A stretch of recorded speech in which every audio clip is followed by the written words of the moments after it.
이스라엘 입장에서는 역사상 처음 있는 일이거든요. 이 정도로 자기가 주적이라고 생각했던 이란을 궁지에 몬 거는 이번이 처음입니다. 그러면 과연 이 정말 달콤한 성과를 눈앞에 두고 협상이 됐다고 멈출지, 요번에 확실히 끝까지 밀어붙이겠다라고 해서 자꾸 인프라 시설을 공격합니다. 가스전 아니면 저 발전소, 이거는 체제 전복을 위해서 공격을 하는 겁니다. 사살을 한다고 해서 엄청나게 많은 이란에서 변화가 있을 수 있는 상황도 아니거든요. 차라리 이렇게 압박을 해서 하야하게 하는 게 아래에서부터 위로의 혁명이 일어나서 체제 전복이 더 쉬울 것인지, 이란이 지금 이스라엘에 가하는 공격을 보면 전략이 조금 많이 없다고 보입니다. 이란은 지금 협상을 하는 것 외에는 다른 뾰족한 수가 없는 상황입니다. 키 플레이어가 되는 것은 미국입니다. 과연 미국이 이스라엘에 멈춰했을 때, 이스라엘이 싫습니다 하고 나올 때 얼만큼 진정성을 갖고 중재자 역할을 하느냐에 따라서 트럼프 대통령이 노벨 평화상 받을 수 있는 확률은 올라가게 되겠죠. 트럼프 대통령은 지금 이 상황이 마냥 나쁘지는 않을 겁니다. 안녕하십니까. 저는 한국외국어대학교 중동연구소에서 전임연구원인 백승훈이라고 합니다. 중동의 국제관계, 그다음에 국제정치 관련한 연구를 진행하고 있는 학자라고 보면 될 것 같습니다.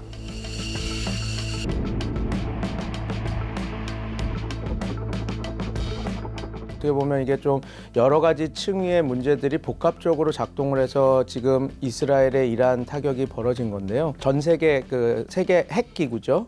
거기서 나온 2월 달에 나온 보고서에 따르면 이란이 그때 당시 287kg의 60% 농축된 우라늄을 가지고 있다고 이렇게 이야기를 했었습니다. 근데 딱 석 달이 지난 5월달 IAEA 보고서에서는 이란이 408kg 정도의 60% 농축 우라늄을 농축했고, 이거는 조금 우려스러운 그 부분이다. 지금 분량으로는 핵폭탄을 9개 내지 아니면 10개 정도를 만들 수 있는 그 양이거든요. 그래서 이스라엘은 이란의 핵 능력이 증대돼서 이것이 자신들의 안보에 위협이 된다라고 해서 모든 국가는 자기 자위권을 발동할 수 있다라는 그걸 걸어서 이제 이스라엘은 이란에 직접적인 공격을 한 거죠. 그게 이제 표면적인 이유입니다. 미국과 이란은 올해 4월부터 이란 핵 협상을 하고 있었거든요. 그때부터 이스라엘은 되게 반대했거든요. 미국한테 이거는 너가 속는 것이다, 그러니까 절대 받아두지 마라 하는 그 핵 협상이었는데,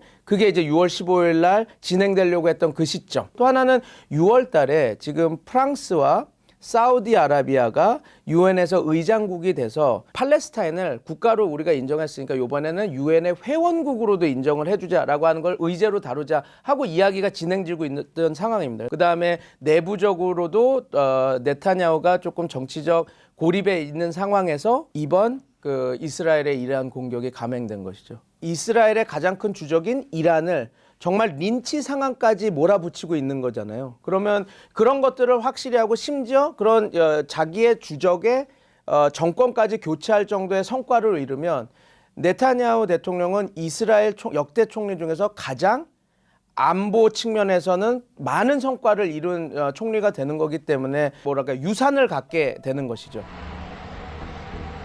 지금 당연히 영향을 많이 끼치고 있죠. 왜냐하면 이란이 지금 이스라엘에 가하는 공격을 보면 조금 놀라운 건 전략이 조금 많이 없다고 보입니다. 이스라엘은 진짜 그 전략대로 가고 있습니다. 처음에는 명분에 맞게 핵시설, 핵과학자, 그다음에 핵결정을 내리는 군 수뇌부를 치고, 그다음에 자기네들이 명분을 바꿔가고 올려가면서 이렇게 공격을 하고 있는데, 지금 이란은 대응은 하고 있지만 도대체 어디를 왜 무슨 목적으로 했는지 모르겠거든요. 지금 이스라엘이 타겟을 해서 죽인 장군들이 다 이란의 가장 큰 위협이 된다라는 그 비대칭 무기, 그러니까 드론하고 탄도미사일 관련한 지도자들이 다 죽었거든요. 그렇기 때문에 지금 이 공격이 전략적으로 미흡해서 이렇게 되지 않느냐라는 평가가 있습니다. 그래서 그 예를 비춰본다면 비대칭 전력을 운용하는 능력은 상당히 저하가 될 수밖에 없겠죠. 그리고 핵과학자들도 제일 수석급 유명한 사람들을 이렇게 사살을 했기 때문에 핵 발전에도 영향력을 끼칠 수 있는 것은 사실입니다.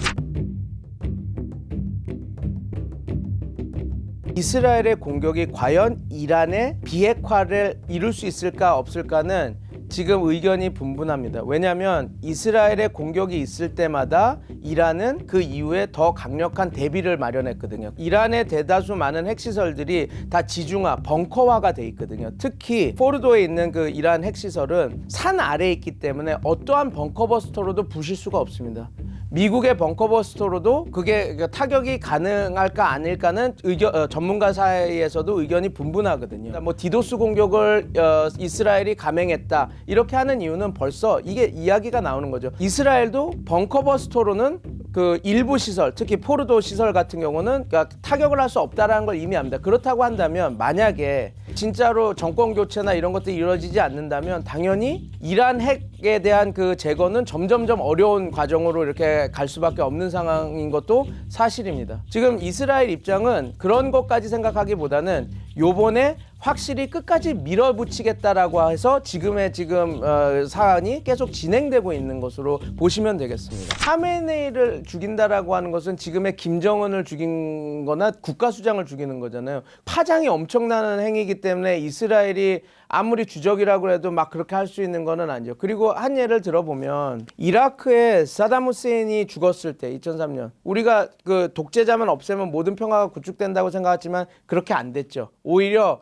무질서를 갖고 왔고 그게 나중에는 IS라고 하는 세력이 집권하게 만들었죠. 카메네이가 지금 연배가 이제 80이 넘었습니다. 그래서 지금 계속 뉴스가 나오는 게 이제 곧 돌아가실 거다 이렇게. 그래서 향후 누가 지도자가 되느냐 이런 문제들 때문에 얘기가 되는데 사살을 한다고 해서 엄청나게 많은 이란에서 변화가 있을 수 있는 상황도 아니거든요. 체제가 완벽히 전복되지 않는다고 한다면 그러면 이스라엘 쪽에서도 고민되겠죠. 차라리 이렇게 압박을 해서 하야하게 하는 게 아래에서부터 위로의 혁명이 일어나서 체제 전복이 더 쉬울 것인지 아니면 오히려 이 상황에서 이런 식으로 극적으로 하메네이를 죽게 나면 또 결집이 일어날 수도 있지 않습니까? 아니 그래도 나도 하메네이 싫어하는데 그래도 그렇지 우리의 리더를 죽여? 라고 해서 우리는 이쪽으로 그래서 그런 문제들이 있기 때문에 그냥 단순히 얘가 주적이야 그러니까 제거하자 이렇게는 그 이스라엘이 쉽게 그렇게 판단할 수 있는 문제는 아니죠. 처음 공격 단계를 보면 지도부, 핵과학자, 그 다음에 핵시설 중에 가장 위협이 되는 시설인 나탄즈 시설 이 세 개를 다 때렸지 않습니까? 그 다음에 공격했던 타겟이 방공망입니다. 그래서 이제 제공권을 다 가졌잖아요. 그 다음에는 되게 특이할 사항이 자꾸 인프라 시설을 공격합니다. 가스전 아니면 저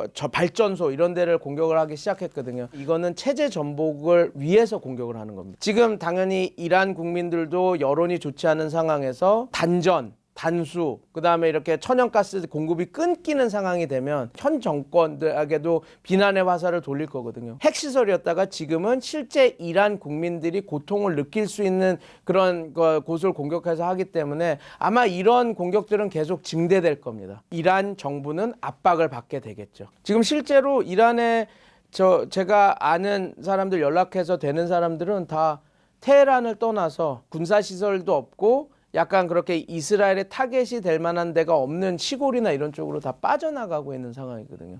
어떻게 보면 지금 트럼프 행정부는 강압 외교 측면에서는 아주 성공적인 강압 외교를 하고 있는 겁니다. 그 이란 핵 협상을 시작하면서 올 4월에 시작하면서 한 말이 있습니다. 60일 안에 이란 너가 진정성 있는 조치를 취하지 않는다면 미국의 모든 옵션은 테이블 위에 있다. 되게 미묘한 게 6월 13일 이스라엘이 이란을 공격하는 그 시점이 60일이 딱 지나는 시점이었어요. 이제 60일이 지나자마자 이스라엘이 이런 그 타격을 가했죠. 그러니까 곧바로 이란아 봤지? 너 더 힘들게 될 수 있어. 그러니까 빨리 나랑 협상을 해. 미국이 미리 이스라엘과 어느 정도 조율이 돼서 이스라엘이 이런 공격을 한다라는 건 미리 알았던 것 같습니다. 왜냐하면 이스라엘의 공격이 들어가기 2주 전에 트럼프 대통령이 오펙에 요청을 하거든요. 석유 증산을 해라. 그래서 꼭 마치 분쟁이 일어나서 석유 유가 이런 것들이 요동칠 거를 알고 그쪽 오펙에게 증산을 요구한 것처럼요. 정말 안타까운 일이지만 이란은 지금 협상을 하는 것 외에는 다른 뾰족한 수가 없는 상황입니다. 그러니까 지금 뭐 이란이 여태까지 서구 국가와 이스라엘과 전쟁을 할 때 자기네들이 요긴하게 썼던 제1 자산이 뭐였냐면 저항의 축 세력, 레바논의 헤즈볼라, 그 다음에 시리아와 이라크에는 시아파 민병대, 예멘의 후티 이런 것들을 이용해서 그 게릴라 전쟁을 많이 해왔던 거거든요. 그런데 지금 우리가 다 아는 것처럼 가자 전쟁을 통해서 이란의 그런 저항의 축 세력들이 많이 와해된 상황입니다. 그러니까 그걸 사용할 수가 없죠. 그럼 유일하게 지금 이란에게 남은 것은 비대칭 전력, 드론과 탄도미사일밖에 없습니다. 근데 드론과 탄도미사일이 그 영향력이 많이 약하다는 상황이거든요. 이란의 영공의 제공권은 다 이스라엘에게 지금 넘어간 상황입니다. 그렇기 때문에 탄도미사일의 공격 효과는 상당히 떨어질 수밖에 없죠. 그래도 이란의 탄도미사일 중에 초음속 미사일인 파타-1이라든지 그러니까 헤사카셈이라고 하는 그 소위 말해서 그 초음속 미사일들이 그 이스라엘 방공망을 뚫었다 이렇게 얘기를 하고 있지만 당연히 초음속 미사일들은 방공망을 뚫어서 몇 개 타격을 줄 수는 있겠죠. 그렇지만 이 미사일이 한계가 있습니다. 총 3,000개 정도 있다고 하는데 이걸 마냥 쏠 수 있는 건 아니거든요. 그래서 15일 날 이란의 외교부 장관 아락치가 이스라엘이 공격을 멈추면 우리도 멈추겠다라는 얘기가 나오고 우리가 이제 전쟁을 조금 이렇게 소강 국면으로 만들길 원한다라는 그 사인을 보내고 있는 것이죠. 제가 걱정하는 부분은 이겁니다. 쥐도 공지에 몰리면 고양이를 물듯이 만약에 계속해서 이란에 대해서 이란이 계속 협상을 하자 이렇게 손을 내미는데도 그냥 압박을 계속 해 나간다면 그래서 지금의 현 지도부가 그래 어차피 우리 죽을 거 제대로 한번 적에게 한 방을 멋있게 날리고 죽자라고 해서 전쟁이 일어날 확률이 있겠죠. 뭐 호르무즈 해협을 막는다던가 아니면 자살 폭탄 테러를 이스라엘에서 감행한다던가 이런 것들은 당연히 일어날 수 있는 상황인데 그 가능성을 지금 높냐 아니냐 얘기한다면 왜냐하면 이란도 합리적인 선택을 하는 행위자거든요. 만약에 호르무즈 해협을 막고 지금 말한 수준의 공격을 감행한다라는 것은 아무것도 할 게 없을 때 하는 행위이기 때문에 그 확률은 좀 낮지 않나. 가미카제처럼 결사행전으로 나갈 것인지 아니면 미국이 지금 트럼프가 제안하는 처음에 제안했던 협상안보다 더 조건은 나쁠 겁니다. 그 나쁜 제안안을 받고 이 싸움을 멈출 것인지 이란은 그런 지금 두 선택지가 있는 거고 만약에 이란이 이 안을 받아서 미국과 평화협상을 한다. 그러면 당연히 미국은 이스라엘한테 이렇게 이야기를 하겠죠. 이제 그만. 이제 됐어. 얘 핵 포기한대. 그리고 이렇게 하기로 했으니까 이제 여기서 멈추자라고 했을 때 어떻게 보면 이스라엘 입장에서는 역사상 처음 있는 일이거든요. 이 정도로 자기가 주적이라고 생각했던 이란을 궁지에 몬 거는 이번이 처음입니다. 그러면 과연 이 정말 달콤한 성과를 눈앞에 두고 협상이 됐다고 멈출지 아니면 조금은 욕을 먹더라도 갈지는 또 선택이 되겠죠. 그러면 여기서 정말 키 행위자, 키 플레이어가 되는 것은 미국입니다. 과연 미국이 이제 전쟁 멈추자, 이스라엘에 멈춰 했을 때 이스라엘이 싫습니다 하고 나올 때 얼만큼 진정성을 갖고 미국이 개입해서 이 중재자 역할을 하느냐에 따라서 이 전쟁이 끝까지 더 이렇게 갈지 아니면 어느 상태에서 소강 상태가 될지는 미국의 손에 들어가게 되는 거겠죠. 그런 상황이 된다 그러면 트럼프 대통령이 노벨 평화상 받을 수 있는 확률은 올라가게 되겠죠. 그러니까 지금 어떻게 보면 되게 잔인한 얘기인데 트럼프 대통령은 지금 이 상황이 마냥 나쁘지는 않을 겁니다. 이란의 체제가 지금 되게 위협에 처한 거는 맞습니다. 만약에 그 카메네이가 하야한다? 그러면 정말 엄청난 변화가 있어야 되는 상황이고 카메네이뿐만 아니라 이 벨리앗 파이 시스템 그러니까 소위 말해서 신정 민주주의 체제라고 하는 1979년에 만들어진 이 체제가 무너진다 그러면 그거는 더 큰 문제를 야기할 수 있는 그거기 때문에 이란이 지금 가장 큰 변화를 맞을 국가죠. 그리고 심지어 만약에 다 살아남는다 하더라도 미국이 제안한 안을 아야톨라 카메네이가 받고 미국이 정말 성공적으로 이스라엘의 공격을 다 막아내서 이건 어떻게 보면 이란한테 제일 좋은 시나리오거든요. 그렇게 된다 하더라도 이란은 지금 변화가 있을 수밖에 없죠. 정말 이런 상황을 만들어낸 그 집권 세력에 대해서 이란 국민이 진짜로 내부에서 쿠데타가 일어날 수도 있는 문제고 쿠데타가 아니더라도 지금 집권 세력이 통제를 강력하게 자국민들을 하고 있는데 만약에 통제력이 약해지게 되면 또 여러 가지 사회적 혼란이나 변화가 일어날 수 있기 때문에 만약에 이란 체제가 붕괴하고 되게 좀 패권국으로서의 위상을 잠깐 놓치게 된다 그러면 그때 반사이익을 볼 수 있는 나라는 이스라엘 그리고 사우디아라비아가 되겠죠. 이스라엘은 이 전쟁 후에도 그 자신네들의 정치 영향력이 더 커질 겁니다. 근데 지금 항상 자기네들이 견제해야 되는 세력이 이란이었는데 이란이 지금 약해지고 이란의 그 미사일 체제나 이런 게 없으니까 그 영공이나 제공권 자기가 언제든지 이렇게 제 집 다 다릴 정도로 이렇게 우리가 제공권을 확보했다라고 이렇게 생각하는 순간 그 조금 더 그 외교 정책이 담대해지겠죠. 물론 이제 외교적으로는 압박도 많이 받겠죠. 근데 이제 자기네들 그 정책 위반자 입장에서는 그래도 자기네들이 할 수 있는 실제적으로 이렇게 진짜 위반할 수 있는 그 영역의 폭은 더 넓어질 겁니다.